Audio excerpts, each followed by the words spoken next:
So, hello students, welcome back to my YouTube channel.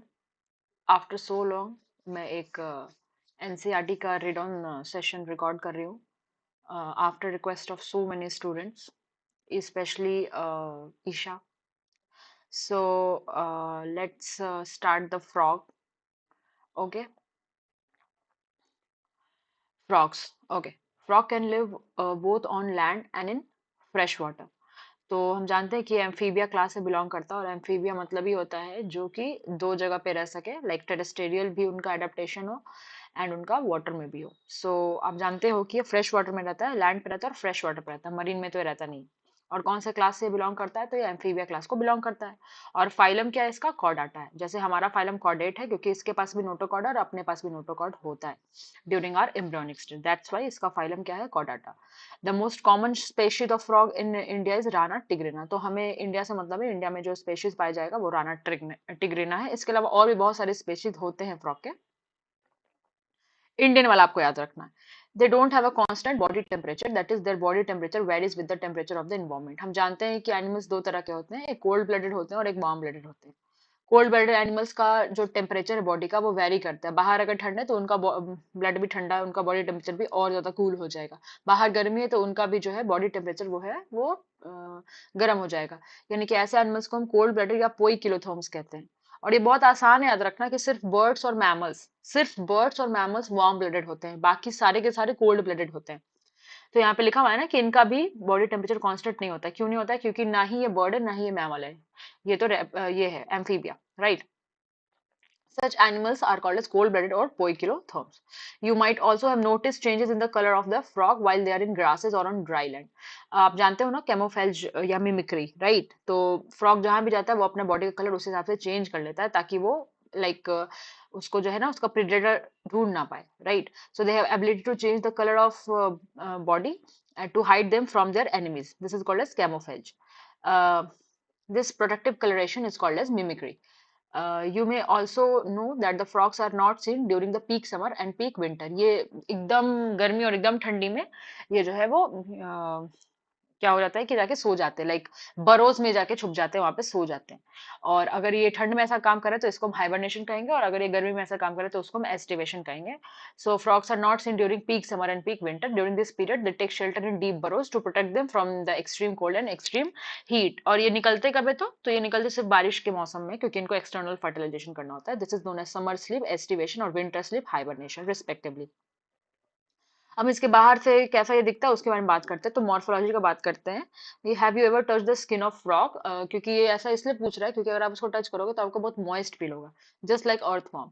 और आप जानते हो कि किसी भी अगर एनिमल का बॉडी या स्किन मॉइस्ट है तो वो अपने स्किन से, अपने बॉडी सरफेस से गैसेस एक्सचेंज कर सकता है. तो इसलिए फ्रॉग जो है ना अपने मॉइस्ट स्किन की वजह से अपने स्किन से भी रिस्पिरेशन कर सकता है, गैसेस एक्सचेंज कर सकता है, जिसको हम क्यूटेनियस रिस्पिरेशन कहेंगे, just like earthworm. So morphology, have you ever touched the skin of frog? The skin is very smooth and slippery due to the presence of mucus, and the skin is always maintained in a moist condition. Why? Because it needs to do cutaneous respiration always. The color of the dorsal side of the body, ये वाला side आपको दिख रहा है, ये थोड़ा green color का है, लेकिन ventral को देखोगे तो yellow color का दिख रहा है. So dorsal side of body का color is generally olive green with dark irregular spot. ये black black जो patches है उसके बारे में बात हो रहा है. On the ventral side, the skin is uniformly pale yellow color का है, green नहीं है ventral पे, लेकिन dorsal पे yellow, dorsal पे ग्रीन है.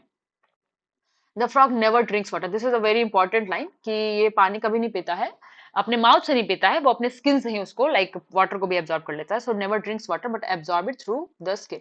सो जितने भी बच्चों के स्कूल में आ रहा है आप लोग देख लो, ये वाला पॉइंट इंपॉर्टेंट है. यहाँ से सवाल आ सकता है कि फ्रॉग कभी पानी नहीं पीता तो कैसे वो उसको लाइक अपने बॉडी में लेता है, अपने स्किन से वो उसको डायरेक्टली ले लेता है. ठीक है, अब बॉडी का बात करते हैं. तो देखो अपने बॉडी से कंपेयर करो, तुमको समझ में आ जाएगा.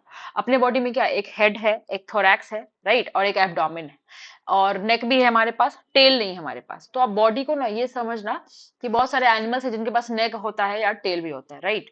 तो हमारे पास जो है वो ना ही मतलब हमारे पास तो ना टेल है, लेकिन हमारे पास नेक जरूर है. इस फ्रॉक को देखो, इस फ्रॉक के पास सिर्फ हेड है, राइट, और उसके बाद ट्रंक है. ना ही इसके पास नेक है और ना ही इसके पास टेल है. देखो इसके पास गर्दन नहीं है, सीधे ये हेड है, और हेड के नीचे ये जो बड़ा सा पार्ट है ये आपका क्या है, इसका ट्रंक है. The body of a frog is divisible into head and trunk, and the neck and tail are absent. ये लाइन इंपॉर्टेंट है, यहाँ से भी क्वेश्चन आ सकता है. सभी बच्चे स्कूल वाले इधर देखेंगे. अब द माउथ, है ना, माउथ के ऊपर वाली बात है, माउथ आप जानते हो ना, वो ओपनिंग है जिससे फूड बोलेगा, तो उसके ऊपर के अब the mouth a pair of nostril. इस डायग्राम पे नहीं दिख रहा, लेकिन हम अपने माउथ से भी कंपेयर करके पढ़ सकते हैं, हमारे भी मुंह के जस्ट ऊपर क्या है, हमारे नॉस्ट्रिल्स है, नेजल ओपनिंग्स है, ठीक है। Eyes are bulged and covered by a nictitating membrane, तो आंख इसका जो है ना वो बहुत बाहर निकला हुआ होता है।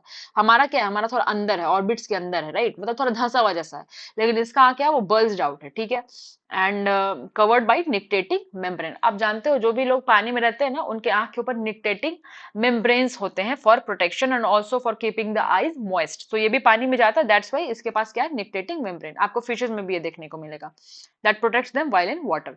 On the either side of the eyes a membranes tympanum.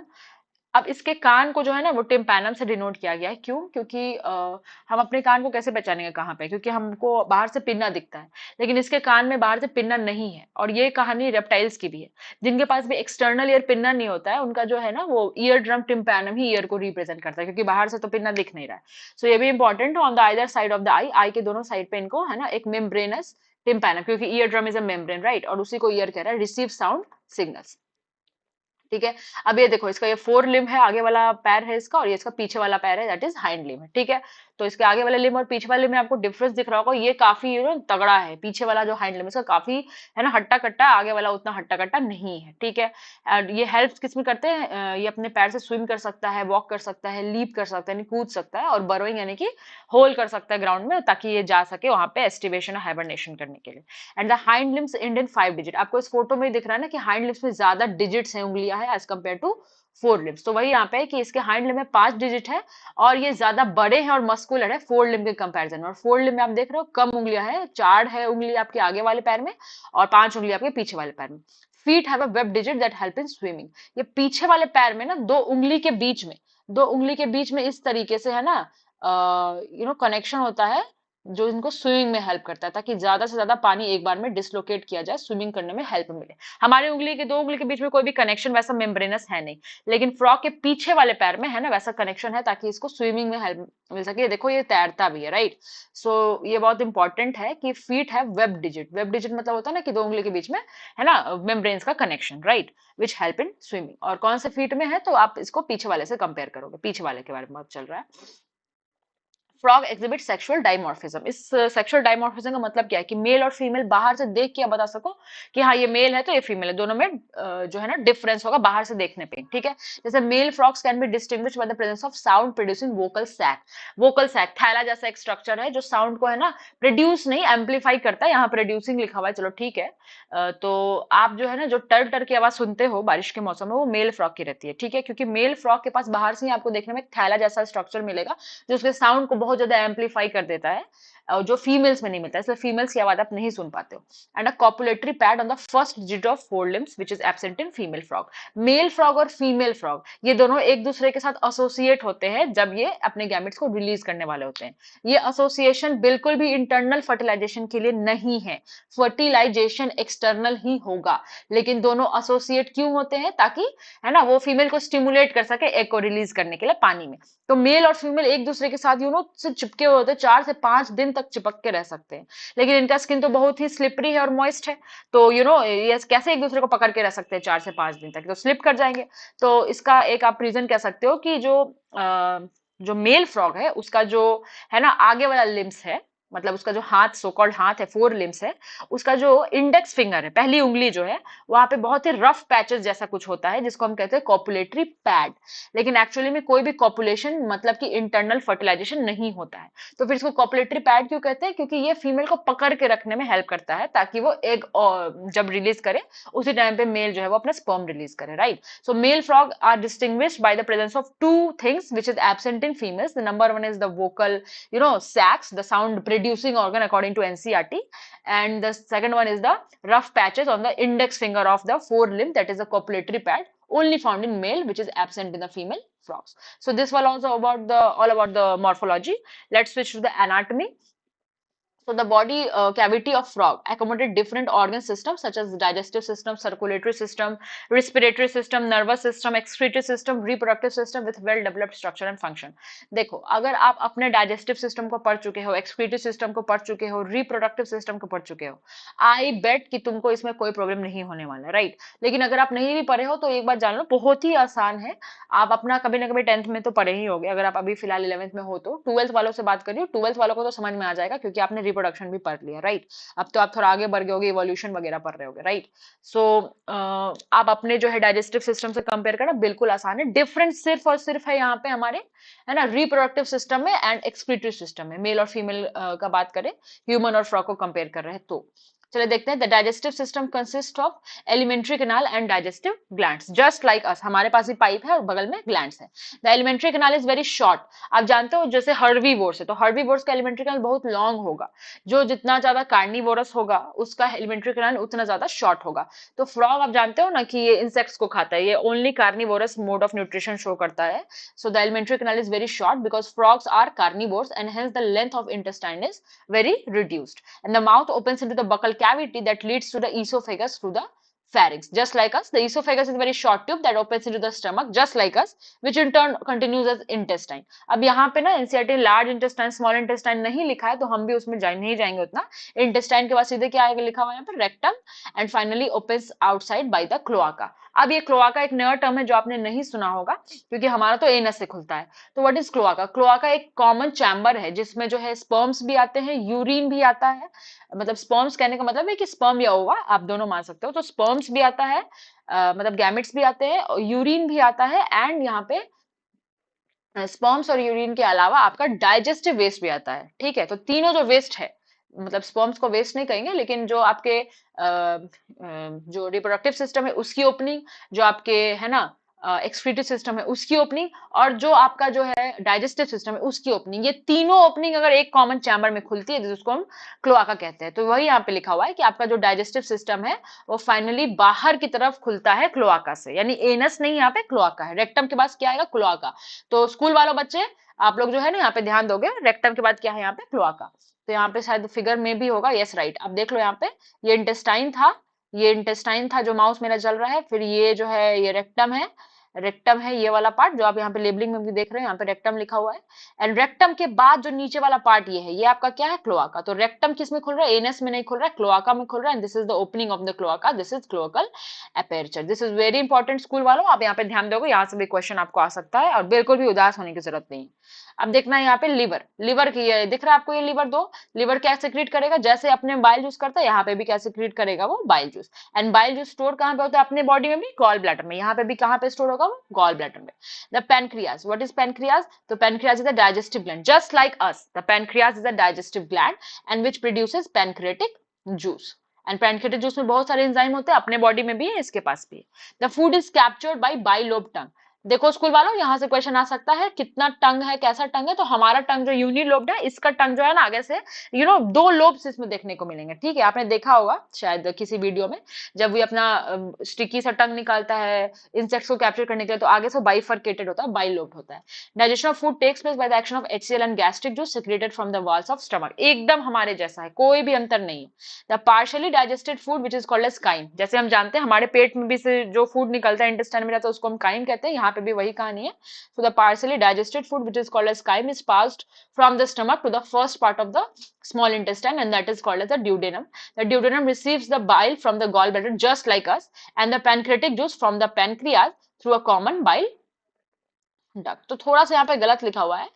Actually duodenum में जो है ना आपका जो है बाइल जूस और पैनक्रेटिक जूस दोनों जो है वो बाइल डक्ट के थ्रू नहीं आता बल्कि हेपेटो पैनक्रेटिक डक्ट के थ्रू आता है। तो यहाँ पे आप जो है ये मैं अपनी तरफ से आपको बता रही हूँ कि ये हेपेटो पैनक्रेटिक डक्ट होगा, लेकिन आप लोग सब एनसीईआरटी को फॉलो करोगे तो चलो ठीक है। यहाँ पे लिख रहा है कि गॉल ब्लैडर से आने वाला बाइल जूस भी और पैनक्रेटिक जूस जो पैनक्रियास है वो सब मिलकर कॉमन बाइल डक्ट से है ना खुलेगा ड्यूडेनम में। तो आप यहाँ पे कॉमन बाइल डक्ट ही मान लो, अदरवाइज आप सच भी जान रहे हो ना डाइजेशन पर क्या है, हेपेटो पैनक्रेटिक डक्ट होगा यहाँ पे भी। The bile emulsifies the fat just like us and the pancreatic juice digests the carbohydrate and the protein, ये हम जानते हैं पैनक्रियाटिक जूस किसको डाइजेस्ट करता है, कार्बोहाइड्रेट प्रोटीन्स वगैरह को, बाइल जो है वो फैट के डाइजेशन में हेल्प करता है, मतलब इमल्सिफिकेशन करता है, फिजिकल ब्रेकडाउन करता है। Final digestion takes place in the intestine, right, अपने बॉडी की तरह, and digested food is absorbed by the numerous finger like folds in the inner wall of intestine that are called as villi and microvilli. The undigested solid waste move into the rectum, और rectum के बाद आप anus बिल्कुल नहीं कहोगे, यहाँ पे cloaca कहोगे, ठीक है। थोड़ा सा इस फोटो को भी देख लेते हैं, इसको पूरा डिस्कस नहीं किया था मैंने। तो ये है आपका हार्ट, ये है आपका, ये दोनों जो है ये आपका लीवर है, यहाँ पे लिखा हुआ है, ये ग्रीन कलर से जो है ये आपका गॉल ब्लैडर है, यहाँ पे लिखा हुआ है, एंड ये दोनों इसके लंग्स हैं, this is the food pipe, food pipe से पेट, फिर इंटेस्टाइन, फिर रेक्टम, एंड फाइनली क्लोआका में खुल रहा है। ये इसकी किडनी है, किडनी के ऊपर फैट बॉडीज, अपने किडनी के ऊपर भी जो है ना वो फैट बॉडीज रहते हैं, फैट रहते हैं, ठीक है। किडनी से जो पाइप नीचे आता है जो यूरिनरी ब्लैडर में खुलना चाहिए उसको हम यूरेटर कहते हैं, लेकिन यहाँ पे यूरेटर यूरिनरी ब्लैडर में नहीं बल्कि किस में खुलता है, तो आप बता दोगे यहाँ पे क्लोआका में वो खुलता है, राइट। और क्लोआका में खुलने के बाद जो है वहां पे यूरिनरी ब्लैडर आता है। तो पहले यूरिन जो है किडनी से निकल के यूरेटर में गया, यूरेटर से क्लोआका में गया, एंड देन यूरिनरी ब्लैडर में गया। This is again a important question. हमारे बॉडी में किडनी से यूरेटर निकल के सीधे यूरिनरी ब्लैडर में जाता है, लेकिन यहाँ पे वो ब्लैडर में नहीं जाता डायरेक्टली, पहले क्लोआका में जाएगा, उसके बाद वो ब्लैडर में जाएगा। इसलिए मैंने बोला कि क्लोआका में आपका यूरिन भी आता है और आपके डाइजेस्टिव वेस्ट भी आते हैं दोनों। तो अभी आपने डायग्राम में देख लिया कि रेक्टम भी यहीं पे खुल रहा है क्लोआका में, और आपका यूरेटर भी यहीं पे खुल रहा है। अच्छा, एक चीज बच गया जो कि आपका स्पर्म्स यानी कि गैमेट्स, ओवा वगैरह, तो वो भी अभी आप रिप्रोडक्टिव सिस्टम में देख लोगे। चलो रिस्पिरेटरी सिस्टम पढ़ते हैं। The frog respire on the land and in the water, क्योंकि दोनों जगह पे रहता है तो दोनों जगह पे रिस्पायर कर सकता है, अलग अलग तरीके से करेगा। इन वाटर, वाटर के अंदर क्या होगा भाई, तो वाटर के अंदर जो है ना उसका स्किन जो है वो एक्वेटिक रिस्पिरेटरी ऑर्गन की तरह काम करेगा, स्किन से वो सांस लेगा पानी के अंदर। स्किन से सांस लेने वाले रिस्पिरेशन को हम क्यूटेनियस रिस्पिरेशन कहते हैं, जो अर्थ फॉर्म में भी आई होप आप सबको याद है। Dissolve oxygen in water is exchange through the skin by the diffusion. Obviously on the land the buccal cavity and skin and lungs act as a respiratory organ. तो आपको एक छोटी सी चीज याद रखनी है कि पानी में सिर्फ स्किन से, और अदरवाइज फ्रॉग जो है वो तीन तरीके से आपका रिस्पिरेशन कर सकता है, गैसेस एक्सचेंज कर सकता है, स्किन से कर सकता है, बकल कैविटी से कर सकता है ना, और वो कैसे कर सकता है, लंग्स से भी कर सकता है, बिल्कुल। लेकिन लंग्स का यूज जैसे हम लोग लंग्स का यूज करते हैं कब करते हैं, सिर्फ लैंड पे करते हैं, वैसे ये लंग्स का यूज कब करेगा, सिर्फ और सिर्फ लैंड पे करेगा, ठीक है। लंग्स आर, ठीक है, और अगर लंग्स को आप यूज करते हो तो उसको हम क्या कहेंगे, पल्मोनरी रिस्पिरेशन। ये तो बहुत आसान है, अपने बॉडी में भी यही है। The lungs are a pair of elongated pink colour sac like structure present in the upper part of the trunk region. आप जानते हो ना इसके बॉडी में बस हेड है और ट्रंक है, तो ट्रंक के अपर पार्ट में होगा जिसको यहाँ पे थोरैक्स लिखा हुआ है। पिंक कलर का लंग्स है, फोटो में भी देख लो पिंक कलर का दिखा रहा है, तो ये सब कोई याद करने वाली बात नहीं है, सब फोटो आपके दिमाग में आई होप है ना ऐसे बैठ गया होगा, ठीक है। Air इंटर्स through the nostril into the buccal cavity, और बकल कैविटी से कहां जाएगा, वो लंग्स में जाएगा। जैसे हमारे भी है ना, नाक से पहले कहां जाता है, वो फेरिंग्स में, फिर ना वो लंग्स में जाता है। तो आपको बस छोटा सा यहाँ पे डिफरेंस याद रखना है कि फेरिंग्स यहाँ नहीं लिखा हुआ, यहाँ पे क्या लिखा, बकल कैविटी, और फिर कहां पे जाएगा, वो लंग्स में जाएगा। During aestivation and hibernation the gaseous exchange takes place through the skin.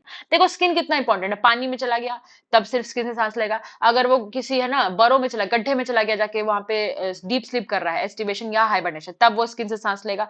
Otherwise अगर वो मतलब नॉर्मली है, बाहर है, लैंड पे है, तो वो स्किन से भी ले सकता है क्योंकि वो मॉइस्ट है, तो हर बार वो यूज होगा ही। उसके अलावा वो अपने लंग्स को भी वहां पे यूज कर सकता है, बकल कैविटी को भी यूज कर सकता है, ठीक है, बकोफेरेंजियल कैविटी। अब आते हैं ब्लड वस्कुलर सिस्टम पे, तो आप जानते हो ना इसका भी जो है हर्ट होगा, और हर्ट आप जानते हो ना कि इसका थ्री चैम्बर्ड होता है, लाइक दो इसमें एट्रिया होता है और एक वेंट्रिकल होता है। तो यहाँ पे जो है ना ऑक्सीजनेटेड और डीऑक्सीजनेटेड ब्लड दोनों इसके वेंट्रिकल में जाकर के क्या हो जाता है, मिक्स हो जाता है, incomplete double circulation. I hope आप सबको हर्ट याद है। So the vascular system of frog is well developed close type. जितने भी वर्टिब्रेट्स आप जानते हो सब में क्या है, क्लोज सर्कुलेशन। इन वर्टिब्रेट्स में ही क्या मिलता है, सिर्फ और सिर्फ ओपन सर्कुलेशन। वहां पे भी कुछ एक्सेप्शन है, जैसे कि अर्थवॉर्म यानी कि एनालिडा वगैरह में, या फिर जो सेफेलोपोडा होते हैं मोलस्का, सेफेलोपोड मोलस्क, उसमें क्या होता है, उसमें भी क्लोज सर्कुलेशन होता है। So frog have a lymphatic system as well, just like us. The blood vascular system involves a heart which is three chambered, incomplete double circulation, blood vessels and blood. Lymphatic system consists of lymph channel and lymph node. Lymph channel मतलब वही lymph vessel and lymph node, just like us. Heart is a muscular structure situated in the upper part of the body cavity. अभी heart था ऊपर वाले photo में आपने देखा था. It has three chambers, two atria and one ventricle and it is covered by a membrane and that membrane is called as pericardium. A triangular structure which is called as sinus venosus join the right atrium. देखो यहाँ पे बस दो difference आपको याद रखना है, जैसे आपका जो राइट साइड है वो डीऑक्सीजनेटेड ब्लड रिसीव करता है, इसका भी right side of the atria deoxygenated blood he receive करता है, लेकिन इसके राइट एट्रिया के जस्ट ऊपर एक स्पेशल चैम्बर, अलग से चैम्बर जिसको हम साइनस वेनोसस कहेंगे। वैसे इसके लेफ्ट जो वेंट्रिकल है उसके नीचे एक और चैम्बर होता है जिसको हम ट्रंकस आर्टेरियोसस कहते हैं। ये सारी पॉइंट है, ये सब आपको याद रखना। जो भी मैंने अभी बोला है, आप एक पेन उठाओ, बैक करो इस वीडियो को और सुनो मैंने क्या बोला है, एक फोटो बनाओ हार्ट का चारों चैम्बर जैसा मैंने आपको क्लास में बनवाया है, और फिर उस तरीके से आप जो वहां पे एक एक्स्ट्रा चैम्बर बनाने की कोशिश करो, ठीक है। वैसे मैं यहाँ पे बना देती हूँ, पहले इसको रीड कर लेते हैं, कहाँ गया। So it has 3 chambers, right? And yeah, a triangular structure which is called as sinus venosus joins the right atrium. तो देख लो यहाँ पे मैं खुद ही बना देती हूँ। ये देखो, जैसे कि मान लो ये इसका हार्ट है, हार्ट में इसके कितने चैम्बर्स है? 3 chambers है, ठीक है। तो ये देखो मैंने 3 चैम्बर बना दिया, 2 एट्रिया बना दिया, 1 वेंट्रिकल बना दिया। आप जानते हो ये इसका राइट साइड होगा और ये वाला इसका लेफ्ट साइड होगा, है ना। तो देखो राइट साइड में लिखा हुआ है कि राइट एट्रिया से जस्ट पहले एक ऐसा ट्रायंगुलर स्ट्रक्चर भी यहाँ पे होगा, ठीक है। तो इस ट्रायंगुलर स्ट्रक्चर क्या लिखा हुआ है इसने? Sinus venosus. A triangular structure which is called as sinus venosus joins the right atrium and it receives the blood through the major veins which is called as vena cava. तो यहाँ पे भी एक सुपीरियर वेना केवा आप डाल दोगे कि inferior vena cava आप लिख दोगे। The ventricle opens into the sac like conus arteriosus on the ventral side of the heart, ठीक है। और ये लिखा हुआ है कि जो वेंट्रिकल है, वेंट्रिकल भी एक चैम्बर में खुलता है जिसको हम क्या कहते हैं? Conus arteriosus on the ventral side of the heart. तो बस ये वेंट्रल डॉर्सल वाली बात याद रखना कि ये वेंट्रल पे होता है, इसलिए मैंने इस साइड बनाया, डॉर्सल होता तो थोड़ा पीछे से बनाता। The blood from the heart is carried to all part of body by the arteries, obviously arterial system, and the veins collect the blood from different part of body to the heart and form the venous system. Special venous connection between liver and intestine, जैसे हमारे body के अंदर hepatic portal system है, यहाँ पे भी hepatic portal system है, लेकिन यहाँ पे एक और पोर्टल सिस्टम है जो अपने बॉडी में नहीं है जिसका नाम है रीनल पोर्टल सिस्टम, ठीक है। तो देखते हैं इसको क्या लिखा हुआ है। स्पेशल वेनस कनेक्शन, आप जानते हो ना, दो ऑर्गन्स के बीच में जब डीऑक्सीजनेटेड ब्लड का कनेक्शन होता है तो उसको हम क्या कहते हैं? हेपेटिक, मतलब सॉरी, उसको हम कहते हैं portal system. So special venous connection between the liver and the intestine as well as between the kidney and the lower part of the body. जिन भी लोगों ने मेरे से डाइजेशन पढ़ा है, चाहे वो आकाश वाले हैं या फिर आप लोग हो, तो आप लोग सब यहाँ पे समझ पा रहे हो कि मैंने आपको पोर्टल सिस्टम लिखवाया था कि रीनल पोर्टल सिस्टम भी होता है जिसमें lower side of the body और किडनी के बीच में एक कनेक्शन होता है, राइट। सो जो रीनल पोर्टल सिस्टम है ये फिशेस और एम्फीबियंस में देखने को मिलता है, जबकि हमें मैमल्स में रीनल पोर्टल सिस्टम नहीं मिलता, हमें हेपेटिक पोर्टल सिस्टम मिलता है और हाइपोफाइसिल पोर्टल सिस्टम मिलता है। The former is called as hepatic portal system and later is called as renal portal system. What is portal system? The connection of the connection between the two organs through deoxygenated blood. नहीं तो otherwise दो organ के बीच में directly deoxygenated blood नहीं जाता है। किसी भी ऑर्गन से डीऑक्सीजनेटेड ब्लड सिर्फ और सिर्फ हार्ट में जाता है और हार्ट से वो लंग्स में जाता है, और किसी दो ऑर्गन के बीच में नहीं होना चाहिए, right. The blood is composed of plasma and cells, right. And the cells, क्या डिफरेंस है देखो, हमारे रेड ब्लड सेल में न्यूक्लियस नहीं होता है, इसके में न्यूक्लियस होता है, बस यही एक छोटी सी चीज है। So blood cells that is a red blood cells और इरिथ्रोसाइट्स, व्हाइट ब्लड सेल और ल्यूकोसाइट और प्लेटलेट्स भी है इसके पास। The red blood cells are nucleated. देखो स्कूल वालों, यहां से भी क्वेश्चन बन सकता है, रेड ब्लड सेल न्यूक्लिएटेड है, ये याद रखना है, अपने में न्यूक्लियस नहीं है, और वो कंटेन करते हैं रेड कलर्ड पिगमेंट जिसको हम क्या कहते हैं? Haemoglobin. The lymph is different from blood, it lacks few proteins and red blood cell. जैसे कि आप सबको मैंने बताया कि लिम्फ में लार्ज प्रोटीन्स नहीं होते, रेड ब्लड सेल नहीं होते, इसलिए वो स्ट्रॉ कलर का दिखता है, येलो कलर का थिक विस्कस फ्लूइड दिखता है। तो वही बात यहाँ पे लिखा हुआ है, कोई भी नया चीज नहीं है। The blood carries nutrients, gases and water to the respective side during the circulation, obviously, and the circulation of blood is achieved by the pumping action of the muscular heart. तो ये था सर्कुलेटरी सिस्टम, काफी आसान था। अगला है हमारा excretory system. The elimination of nitrogenous waste is carried out by a well developed excretory system.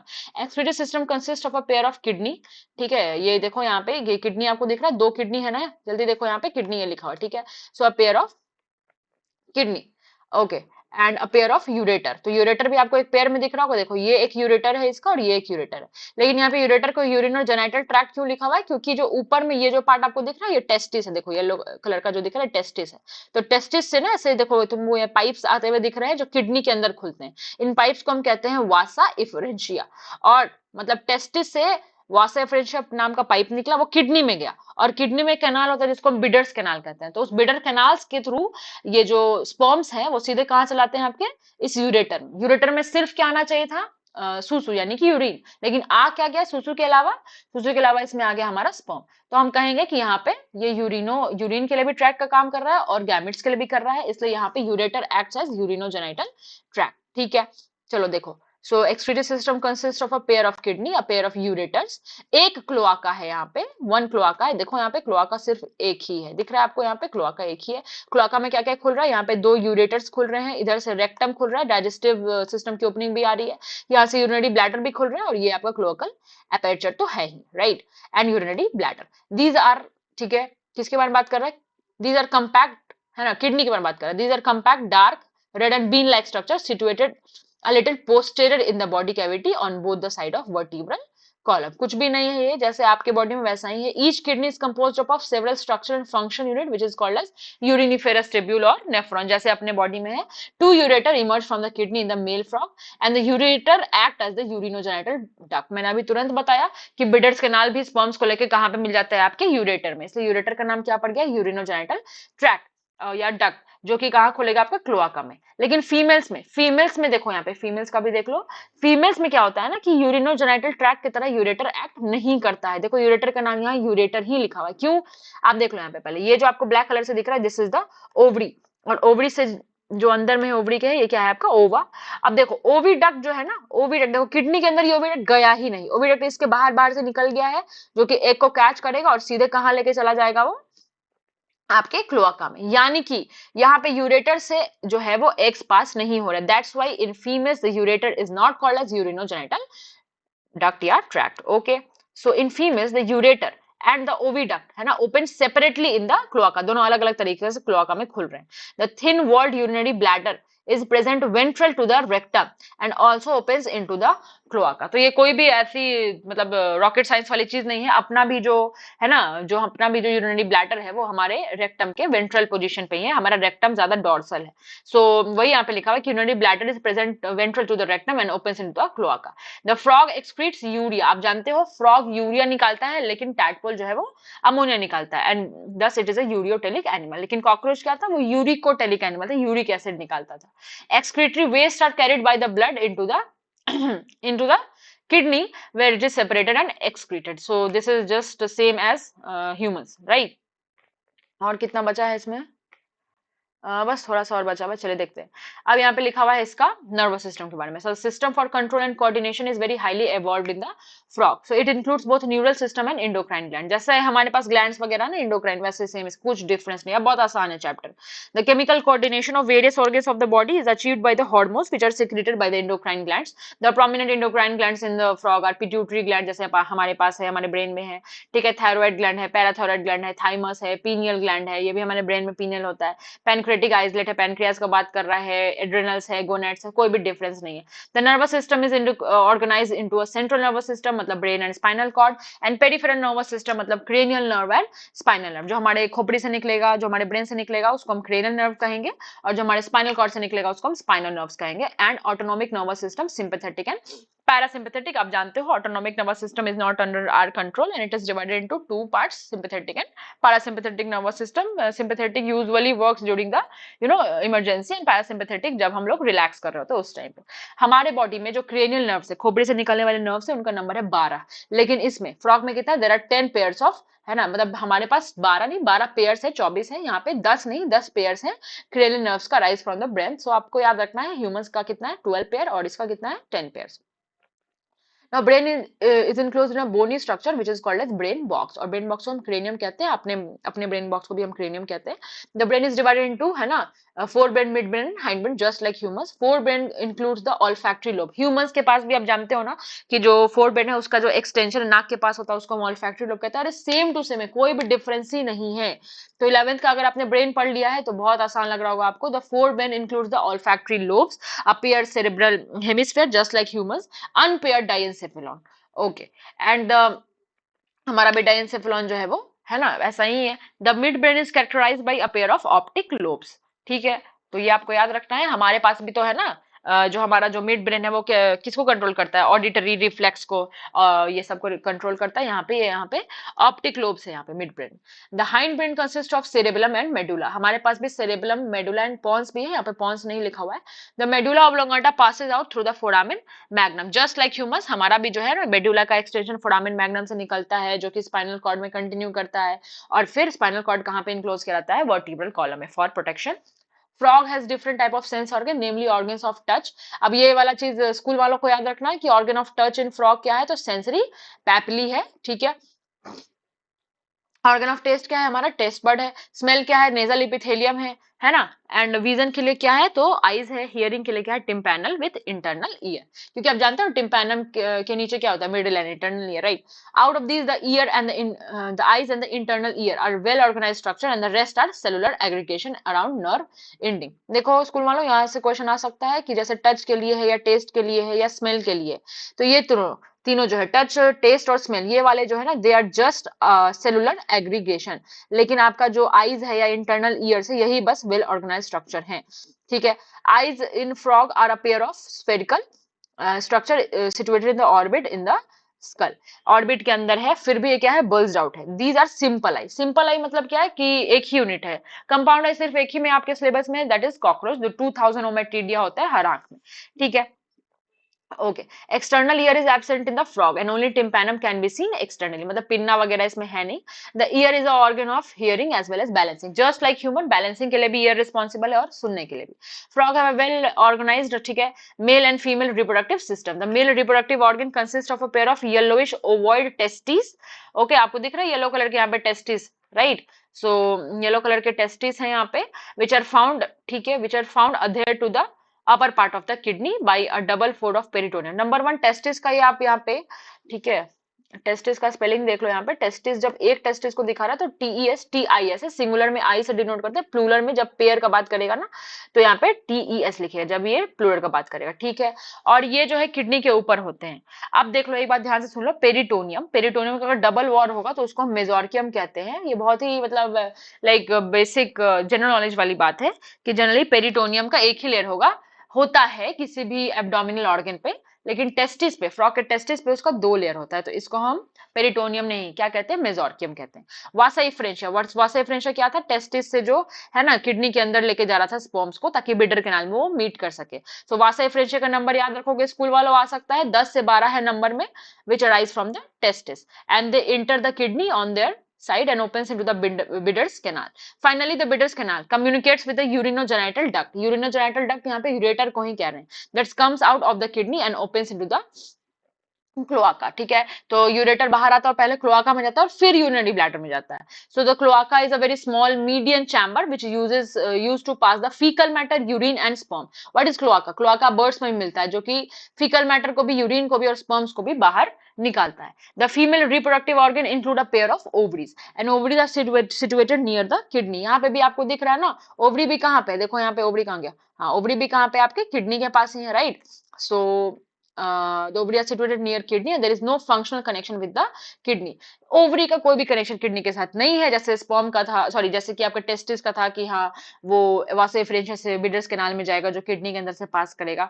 आपके ओवरी का है ना, यहाँ पे फ्रॉग के ओवरी का कोई भी कनेक्शन नहीं है किडनी के साथ। वो जब एग को रिलीज करेगी तो उसको आपका ओविडक्ट अलग से कैच करेगा और कैच करके उसको अलग से क्लोआका में जो है वो डालेगा, ठीक है।